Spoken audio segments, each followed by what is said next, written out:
Donc bonjour, ici on va parler encore d'espace des phases. On va regarder un peu les aspects de comment utiliser l'espace des phases pour voir si un système est stable ou pas. Puis on va parler aussi de fermer la boucle en regardant aussi l'espace des phases comme outil d'analyse. Donc premièrement, analyse de stabilité. Bien, on a vu que l'espace des phases, c'est un champ de vecteurs qui représente l'évolution des coordonnées dynamiques d'un système. Donc, si on veut avoir un point, par exemple, qui est stable, bien, il faudrait avoir un champ de vecteurs où les vecteurs convergent vers ce point-là. Puis, ça serait un exemple de champ de vecteurs qui converge vers ce point-là, qu'on pourrait conclure que ça, c'est stable.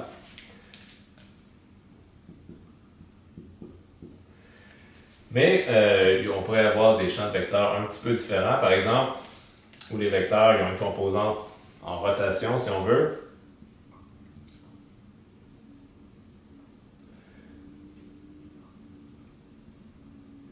Comme ça, c'est assez typique aussi. Je dessine un petit peu mal peut-être, mais en gros, que si on suivrait une ligne, on aurait un comportement comme ça.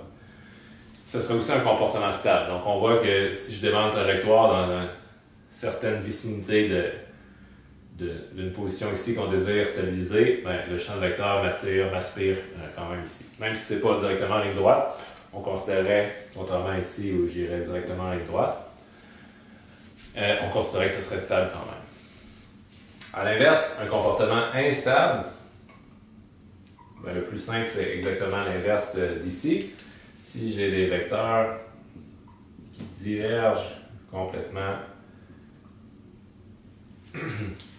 de mon champ de vecteurs ici, bien, on est dans une situation instable.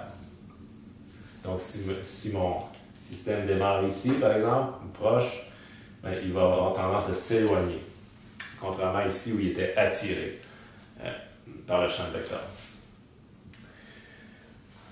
Il y a des variantes aussi de qu'est-ce qui peut amener des coordonnées instables. Bien, un peu comme ça, on pourrait se retrouver avec, je vais continuer à dessiner en bleu, quelque chose qui tourne, mais avec une amplitude qui augmente comme ça.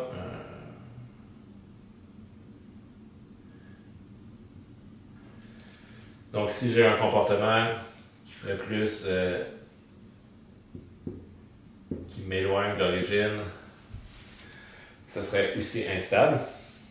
Et un autre type qu'on voit souvent aussi, c'est que des fois, il semble avoir une direction qui semble converger. Et ça, c'est quelque chose qu'on voit assez souvent. Mais dans un autre sens, comme par exemple ici, les flèches semblent diverger. Et souvent, on a des flèches qui vont plus courber comme ça, comme type de comportement.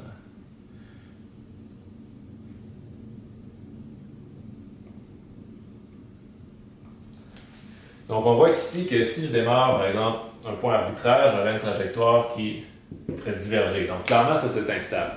Mais qu'est-ce qui est particulier de cet exemple-là, c'est que j'ai une trajectoire spéciale qui je convergerai comme ça.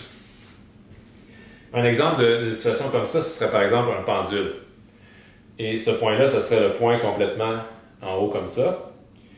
Si je diverge un peu de ma position, bien, mon pendule va tomber, donc je m'éloigne de mon point d'équilibre en haut comme ça, ce qui est un point stable, qu'on définirait comme instable. Mais la trajectoire qui me mène parfaitement ici, ça serait une condition initiale très spéciale que j'ai exactement l'énergie cinétique pour m'amener parfaitement au point en haut, sans dépasser, où j'arrêterais exactement à 0,0. Donc ça, c'est une trajectoire clairement assez théorique, que dès que j'aurais une petite déviation de cette trajectoire-là, je me retrouverais dans une situation où je divergerais très rapidement. Et on a une autre catégorie de stabilité qu'on va appeler margie. Je vais l'écrire en bleu pour être consistant. Stabilité marginale. Donc ça, c'est un peu être sur sur la clôture, si on veut, entre les deux. Donc, quelque chose que je diverge pas, mais je converge pas non plus, on va dire que c'est marginal. Donc, par exemple, quelque chose comme ça, comme la masse. J'ai déjà utilisé l'exemple d'une masse qui aucune force s'applique dessus. Ben, c'est un système que si j'applique aucune force dessus, la masse va continuer à vitesse constante. Donc, elle ne va pas converger sur rien, mais elle ne diverge pas non plus. Elle ne s'éloigne pas jusqu'à l'infini, comme un exemple comme ceux-là, par exemple. Ou bien, un autre exemple qu'on voit, c'est en fait le point milieu entre ces deux-là, où je pourrais avoir quelque chose comme en rotation, comme ça, où mes trajectoires sont comme sur la limite qui resterait parfaitement stable. Pas parfaitement stable, je veux dire, il resterait exactement sur le même rayon de cercle, si on veut ici, qui ne convergerait pas. Donc ça représenterait un pendule comme ça, ce qui est un exemple. Si j'ai aucune dissipation d'énergie, il faudrait dire que c'est marginalement stable parce qu'il ne va jamais converger vers le point d'équilibre. Il va tout le temps osciller autour. Donc des fois, par abus de langage, on peut dire que ça, c'est une certaine forme de stabilité, mais on va dire que c'est une stabilité marginale si on veut être précis. Donc ça représente un peu les cas possibles qu'on peut vouloir analyser. Et on va voir qu'il y a des outils mathématiques pour faire un calcul sur notre fonction pour savoir dans quel cas on se trouve. Je vais y revenir après. Juste avant, je vais parler des boucles fermées. Donc typiquement, si on a un système instable, on peut espérer mettre un contrôleur dessus et le rendre stable. Donc, ça serait quoi une situation comme ça?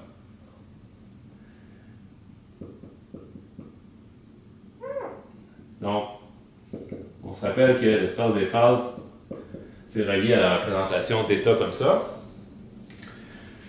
Donc, on peut voir mon système dynamique comme un système que j'ai une entrée U, puis que si j'ai un intégrateur à l'intérieur, on retrouverait l'état comme ça.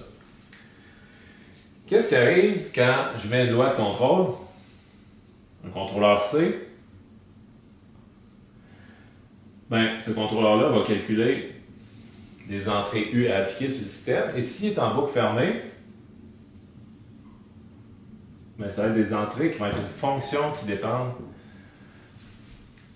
des états X qui vont être mesurés. Donc, si je réécris, si je veux maintenant calculer la dynamique de ce nouveau système-là, on va appeler ça la dynamique en boucle fermée.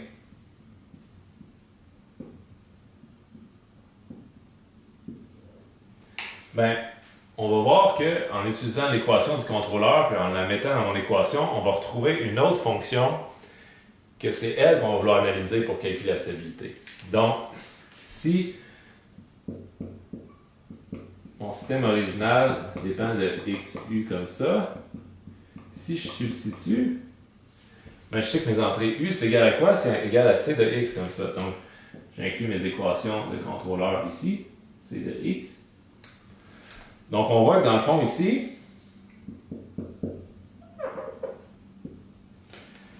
j'ai une nouvelle fonction qui dépend juste de X. Que celle-là, on pourrait l'appeler F, boucle fermée, qui dépend juste de X, qui me donne la dérivée de mes coordonnées dynamiques juste en fonction de X. Et pour la calculer, ben, j'ai besoin de savoir ma dynamique naturelle et ma loi de commande qui serait mon contrôleur que je peux choisir, cette fonction-là qui dit c'est quoi les entrées que je vais appliquer en fonction des états que je mesure. Et maintenant, graphiquement, on pourrait aller tracer le champ de vecteurs ici en fonction de différents C, puis là, on pourrait essayer de voir dans quelle situation on se retrouve. Donc, on pourrait y aller itérativement, tester des contrôleurs C, calculer cette fonction-là, tracer le champ vecteur, jusqu'à temps qu'on trouve un comportement satisfaisant. Mais itérativement, comme ça, essai-erreur, ce n'est pas ce qui est le plus efficace.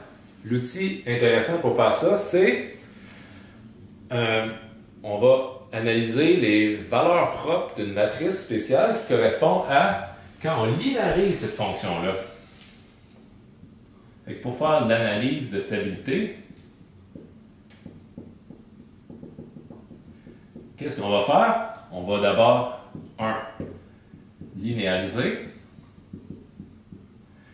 Fait qu'on va calculer x, qui est ma boucle fermée de x. On va dire que c'est à peu près une fonction a en boucle fermée fois une petite variation de mon vecteur x. Donc, j'ai une autre capsule où on a fait exactement, on a analysé comment linéariser une fonction multivariable comme ça. Donc, pour un point d'opération, on peut calculer une matrice A, qui est dans le fond le jacobien de cette fonction-là.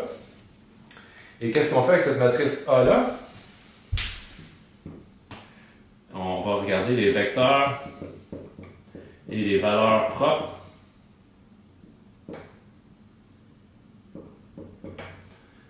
de A, la matrice A ici. Et qu'est-ce qui est intéressant, c'est que les valeurs propres de cette matrice-là, ça correspond aux pôles du système. Donc les valeurs propres, c'est les pôles du système. Donc pour ceux qui arrivent plus un cours de colonne classique où on a utilisé les fonctions de transfert, les pôles de la fonction de transfert, on parle de la même chose ici. C'est les mêmes pôles. Si on prendrait un même système, on modéliserait une fonction de transfert de ce système-là, puis on regarderait les pôles. Ce serait exactement la même chose de si on prend cette représentation-là, puis on analyse les valeurs propres de A. Et à quoi correspondent ces pôles-là? Bien, l'exemple ici, je peux tout l'expliquer en fonction des pôles, donc des valeurs propres de la matrice A qu'on pourrait calculer. Un cas comme ça serait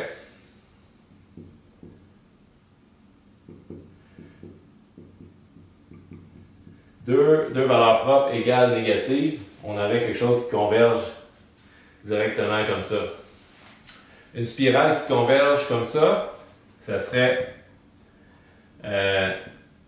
deux valeurs propres, 1, 2, moins 1 par exemple, plus ou moins J. Fait que s'il y a une composante imaginaire, on a la notion de spirale. Si j'ai juste du réel, il n'y a pas comme de rotation.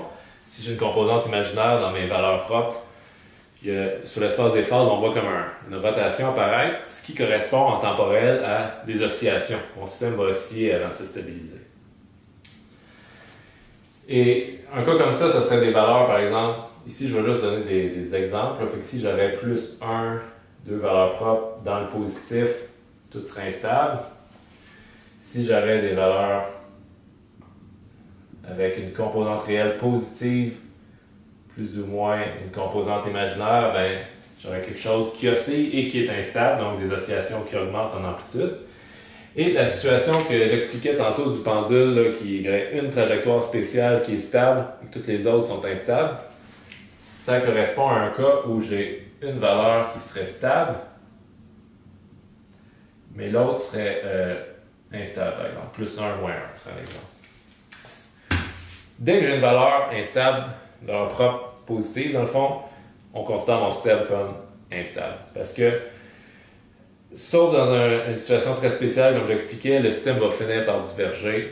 Le mode associé à cette valeur propre-là va faire diverger le système. Et les deux autres situations qu'on retrouve ici, c'est quoi? Bien, marginal, ça veut dire que ma composante réelle est égale à 0. Dans le cas ici, ça serait deux valeurs propres qui sont égales à 0, donc un double intégrateur, deux valeurs propres égales à 0, c'est un champ de phase qui ressemble à ça. Et si j'ai une composante imaginaire, par exemple, deux valeurs propres qui seraient purement imaginaires, on a quelque chose qui tourne comme ça. Dans l'espace temporel, ça représente des oscillations avec aucun amortissement. Donc si on récapitule, la notion d'être stable, instable ou marginalement stable, on peut voir ça avec l'espace des phases. Et c'est relié à quoi?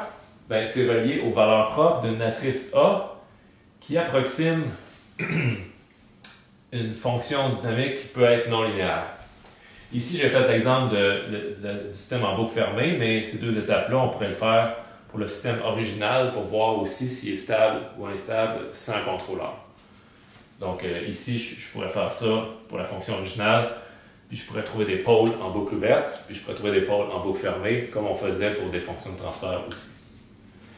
Un petit point à noter ici que je viens de penser que je n'ai peut-être pas assez insisté, mais l'espace des phases, si on zoomerait un peu plus à distance, je vais refaire un petit dessin ici, on pourrait voir, comme je l'avais dessiné dans mon autre capsule d'avant pour le pendule, que je pourrais me retrouver avec un espace des phases où je vois plusieurs comportements sur le même système. Donc, par exemple, pour un pendule, ce qui serait typique, c'est de voir, à un endroit, j'ai de l'air stable, à un endroit, j'ai de l'air d'être instable, à l'autre endroit, j'ai de l'air d'être stable aussi. Bien, si je regarde un système non linéaire, on peut voir que localement, j'ai des ondes qui ont de l'air stable, puis localement, j'ai des ondes qui ont de l'air instable. Et c'est ça qui arrive dans la vraie vie. Mon système dynamique, peut-être qu'autour de ce point-là, c'est un système instable, mais autour de ce point-là, c'est un système stable. Fait que quand on fait cette analyse-là, qu'on linéarise et qu'on calcule les pôles, ça représente un comportement local autour d'un point nominal. Donc, si je ferais l'analyse ici, que je fais ici, autour de ce point-là, donc j'utiliserais, quand je fais ma linéarisation ici, je prendrais un point nominal comme ça, on trouverait des pôles qui me diraient que c'est stable.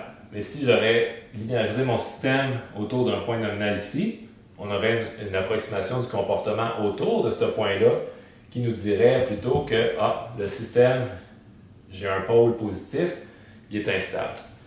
Fait que pour un système non linéaire, ça, c'est un outil d'analyse locale qu'on a ici, qui est valide pour une sous-région de ma dynamique du système. Pour faire des conclusions globales, donc pour savoir si un système est globalement stable ou instable, les outils mathématiques sont un peu plus compliqués, puis souvent c'est suffisant de faire des analyses locales pour commencer. Donc c'est un sujet un peu plus avancé, les analyses globales. Donc ça fait le tour de cette petite capsule-là sur la notion de stabilité et de boucle fermée, comment on peut analyser ça avec le concept de l'espace des phases. Voilà.